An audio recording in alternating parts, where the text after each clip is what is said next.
How many of you have ever had a hard time making a decision? Okay, good, I'm not the only one. I am a type A perfectionist, and even the smallest decisions could send me into a spiral of perfectionist agony. So when it came time to deciding on a career, well, you can only imagine. Growing up, I was so afraid of picking the wrong thing that I tried almost everything. I sold computers, I tutored kids, I wrote articles for the newspaper, I helped with charity events. I didn't realize it at the time, but in my perfectionist panic, I was actually experimenting.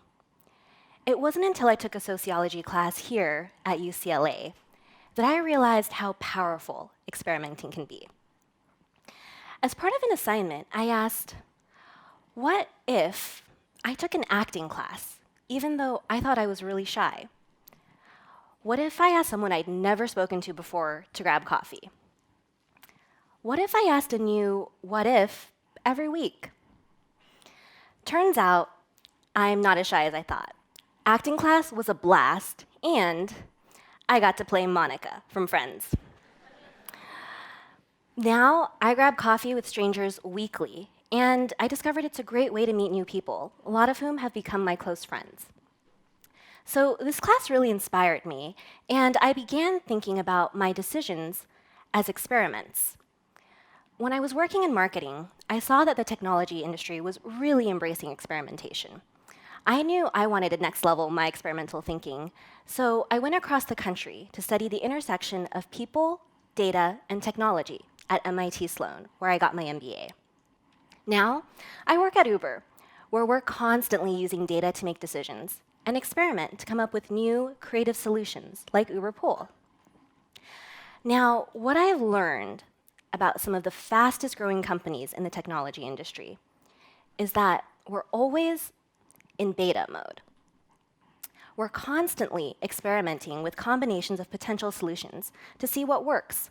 So not one outcome is a make or break.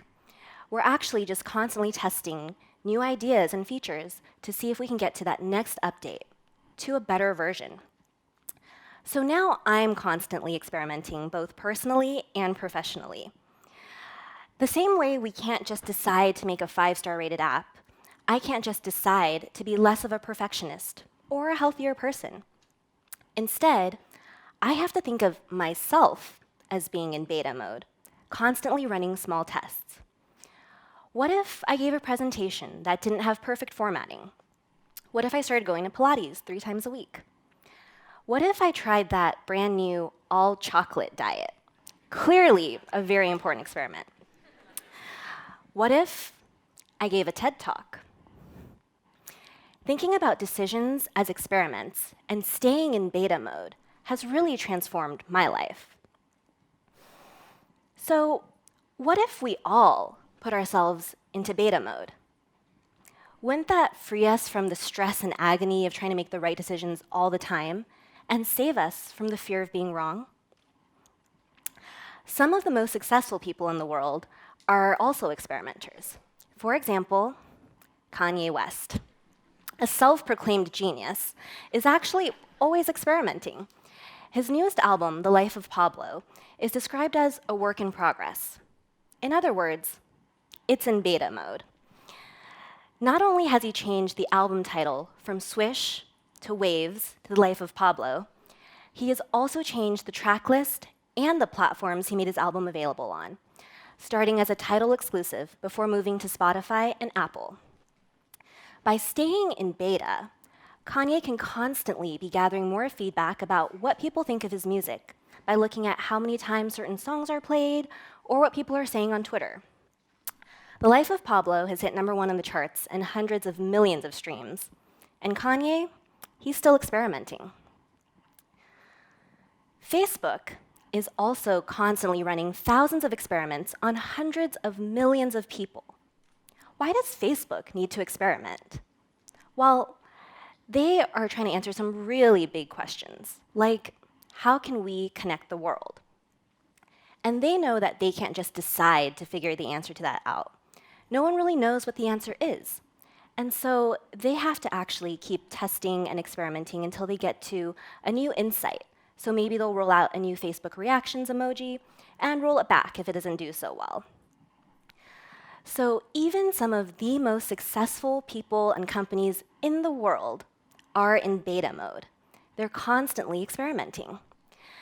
By staying in beta mode, we get a creative license to constantly try new things, to be bold, without worrying about the perfect outcome.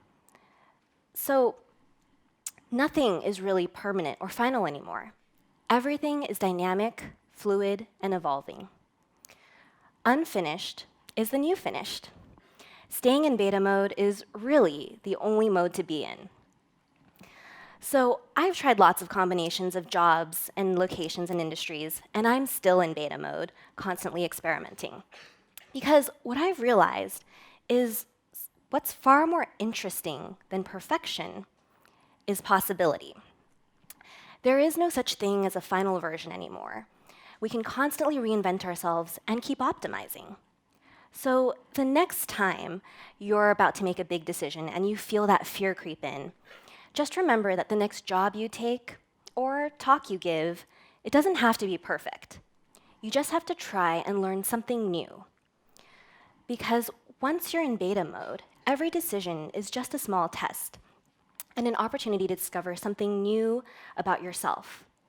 And no matter the outcome, you can always just say, it was just an experiment. Thank you.